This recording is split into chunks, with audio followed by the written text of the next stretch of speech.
আসসালামু আলাইকুম, আশা করি সবাই অনেক ভালো আছেন। আচ্ছা, তো আমরা খুব সহজে দেখব কিভাবে ওয়ান ডট কমে তাদের নিজস্ব প্যানেলে আমরা ওয়ার্ডপ্রেস অথবা লারাভেল ইনস্টল করব। তো এটার জন্য প্রথম আমাদেরকে ওয়ান ডট কমে যেতে হবে। যাওয়ার পরে এই যে লগ ইনে মেনু থেকে লগ ইনে ক্লিক করতে হবে। ক্লিক করার পরে এখানে রাইট সাইডে আপনার এই যে মেনু বার ওপেন হবে, এইখান থেকে আপনাকে কন্ট্রোল প্যানেলে ক্লিক করতে হবে। তো কন্ট্রোল প্যানেলে ক্লিক করার পর আচ্ছা, এইখানে আপনাকে আপনার ইমেইল এবং আপনার যে পাসওয়ার্ড ওইটা দিয়ে লগ ইন করতে হবে। তো ওয়ান ডট কমে তাদের হচ্ছে হয়তো আপনার প্যাকেজ ভেদে সি প্যানেল না থাকতে পারে। তো আমার এই যে এই প্যাকেজে হচ্ছে বিগিনার যে প্যাকেজ, এখানে তাদের সি প্যানেল নাই। এখানে হচ্ছে ফাইল ম্যানেজার আছে এবং এই প্যাকেজে যে ওয়ার্ডপ্রেস আছে এইটার মাধ্যমে আমি অটোমেটিক্যালি ওয়ান ক্লিকে সেট আপ করতে পারবো না, কারণ হচ্ছে এটার জন্য আমাকে আপগ্রেড করতে বলবে। আমাকে আরও হচ্ছে এর চেয়ে আরও ভালো প্যাকেজে আপগ্রেড করতে বলবে। তাহলে আমরা হচ্ছে ম্যানুয়ালি ওয়ার্ডপ্রেস ইনস্টল করব অথবা ম্যানুয়ালি লারাভেল ইনস্টল করব। এটার জন্য আমাদেরকে একটু স্ক্রল ডাউন করতে হবে। তারপরে এখানে ফাইল ম্যানেজার আছে, এখানে ক্লিক করব।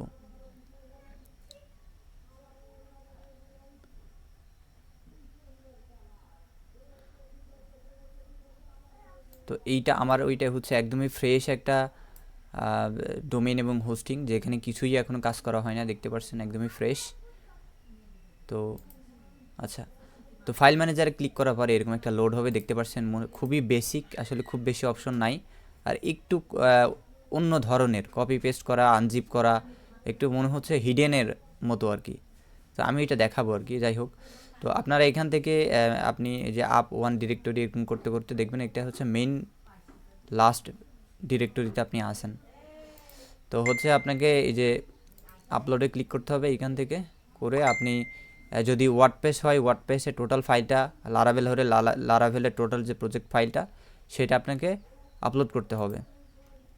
তো এই ক্ষেত্রে আমি এখন ওয়ার্ডপ্রেস ইনস্টল করব। তো ওয়ার্ডপ্রেস ইনস্টল করার জন্য আমার এই যে ওয়ার্ডপ্রেসটা ডাউনলোড করা আছে, জিপ ফাইলটা। তো আপনার যদি ওয়ার্ডপ্রেস জিপ ফাইল ডাউনলোড করা না থাকে, আপনি হচ্ছে ডাউনলোড ওয়ার্ডপ্রেস ক্লিক করবেন।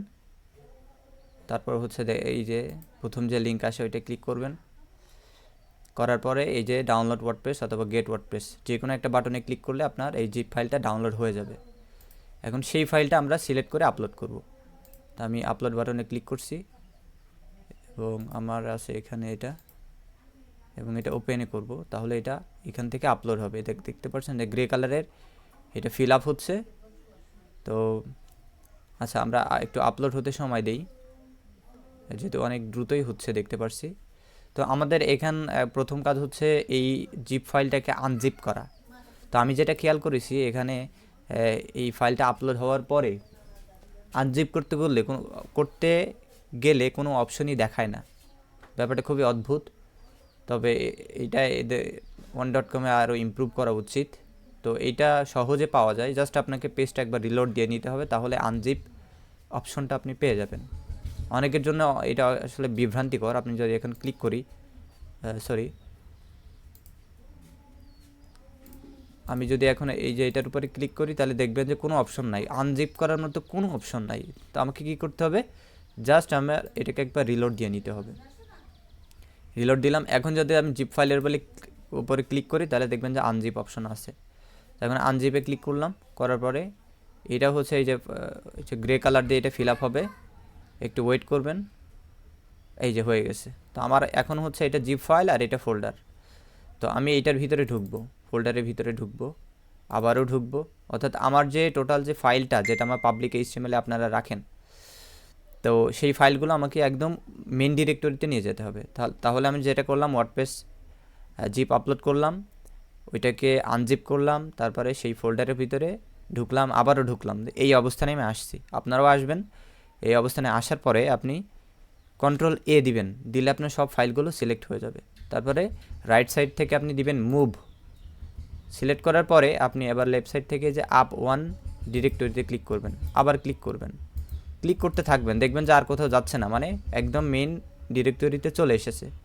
দেখুন নিচে থেকে এই যে এখানে দেখেন, নিচে থেকে move items to this folder, অর্থাৎ আপনি যেখানে কপি অথবা পেস্ট করেন সেখানে গিয়ে তারপর এখানে ক্লিক করতে হবে। করলে এখানে কপি অথবা পেস্ট হয়ে যাবে। তো আমি এখানে ক্লিক করলাম, করার পরে দেখতে পাচ্ছেন এখানে আপনি একটু সময় দিতে হবে, এগুলো সব কিছু এরকম সময় দিতে হবে। এই যে দেখতে পাচ্ছেন আলহামদুলিল্লাহ হয়ে গেছে। তো আমাদের হচ্ছে কাজ শেষ। এখানে আমরা যদি আমাদের ডোমেনে যাই, এই যে দেখেন, আমরা যদি আমাদের ডোমেনে যাই তাহলে দেখতে পারবো এখন আর তাদের ল্যান্ডিং পেজটা শো করতেছে না, আমাকে ওয়ার্ডপ্রেসটা ইনস্টল করতে বলছে। আমি এখান থেকে কন্টিনিউ করি, আবার লেটস গো দিই। তো আমাকে হচ্ছে ডাটাবেস নেম লাগবে, ডাটাবেস ইউজার নেম লাগবে, ডাটাবেস পাসওয়ার্ড লাগবে। আর এইটা দুইটা যেমন আছে এমন থাকলেও সমস্যা নাই। তো আমাকে ডাটাবেস এই ইউজার পাসওয়ার্ড এগুলো ক্রিয়েট করতে হবে। ক্রিয়েট করার জন্য এটা এরকমই ওপেন থাক, আপনি আগের ট্যাবে চলে যাবেন, যাওয়ার পরে অথবা আপনি কেটে দিয়েও যেতে পারেন। তো এখন আপনাকে পিএইচপি অ্যান্ড ডাটাবেস সেটিংসে ক্লিক করতে হবে। তো আপনি এই প্যাকেজে আপনার প্যাকেজ ভেদে হয়তো ভিন্ন থাকতে পারে। তো বিগিনার প্যাকেজে একটা ডাটাবেজ আপনি ক্রিয়েট করতে পারবেন, এটার একটা লিমিটেশন। যাই হোক, তো আমি হচ্ছে অ্যাড ডাটাবেজে ক্লিক করব। করার পরে জাস্ট আপনি যে কোনো নাম এখানে দিয়ে দিতে পারেন। আমি ডোমেন নামে এটা দিয়ে দিচ্ছি, দেওয়ার পরে এটা একটা নাম দিয়ে দিলাম ডাটাবেজ ইউজার, অর্থাৎ ডাটাবেজের নেমও এটা হবে, ইউজার নেমও এটা হবে। আপনি এখানে যে কোনো কিছু দিতে পারেন। পাসওয়ার্ডে গিয়ে আপনি হচ্ছে একটা স্ট্রং পাসওয়ার্ড দিয়ে নিতে পারেন। তো সেই ক্ষেত্রে আমি একটা পাসওয়ার্ড দিয়ে নিচ্ছি।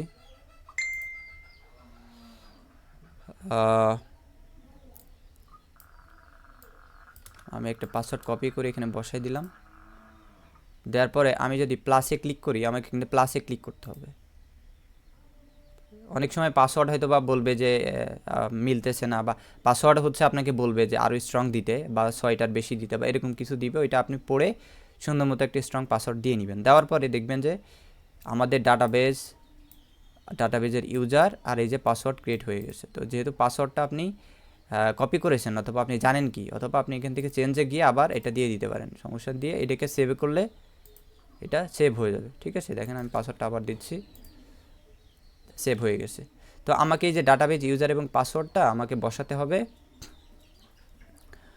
আমার ওয়ার্ডপ্রেসে এখানে। তো আমি পাসওয়ার্ডটা বসাই দিলাম, যেহেতু কপি করা আছে। তারপর হচ্ছে ডাটাবেসটা নিয়ে আমি এখানে বসাই দিলাম। তারপরে হচ্ছে ইউজারটা এখানে বসাই দিলাম। দেওয়ার পরে আপনি সাবমিট করবেন, করলে দেখবেন যে এটা ইনস্টল হয়ে গেছে। রান দ্য ইনস্টলেশন আবার ক্লিক করবেন। করার পরে আপনাকে জাস্ট একটা হচ্ছে সাইটের টাইটেল, সাইটের ইউজার নেম সেম রাখতে পারেন। পাসওয়ার্ড হচ্ছে এখানে যে পাসওয়ার্ড ওইটাও রাখতে পারেন, বা আপনার পাসওয়ার্ড দিতে পারেন। এখানে আপনার ইমেল অ্যাড্রেস দিবেন। এক্ষেত্রে আমি আমার ইমেল অ্যাড্রেস দিচ্ছি।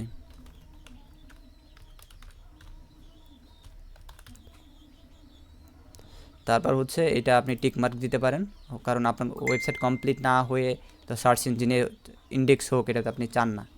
তো হচ্ছে তাহলে খুবই সহজ। আপনাকে এই ওয়েবসাইটের একটা যে নাম দিবেন এবং ওইটা আবার এখানে দিবেন। দেওয়ার পরে হচ্ছে আমি পাসওয়ার্ডটা কপি করে রাখি।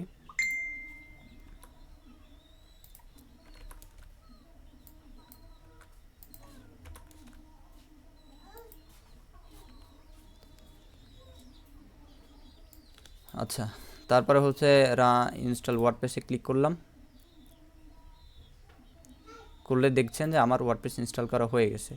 তো আমি হচ্ছে এখন যদি আমার মেন ডোমেইনে যাই, তাহলে দেখবেন যে আমার এটা ওয়ার্ডপ্রেস ইনস্টল হয়ে গেছে।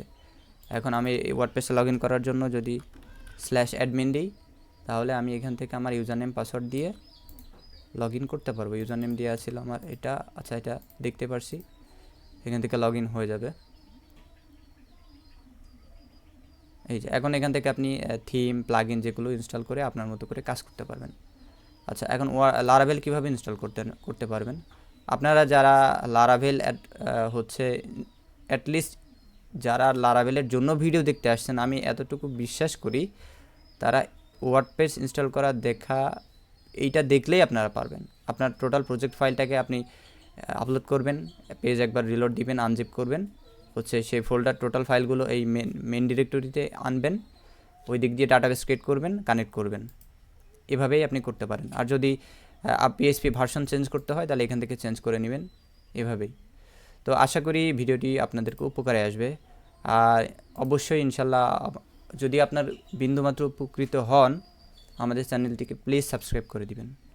আসসালামু আলাইকুম।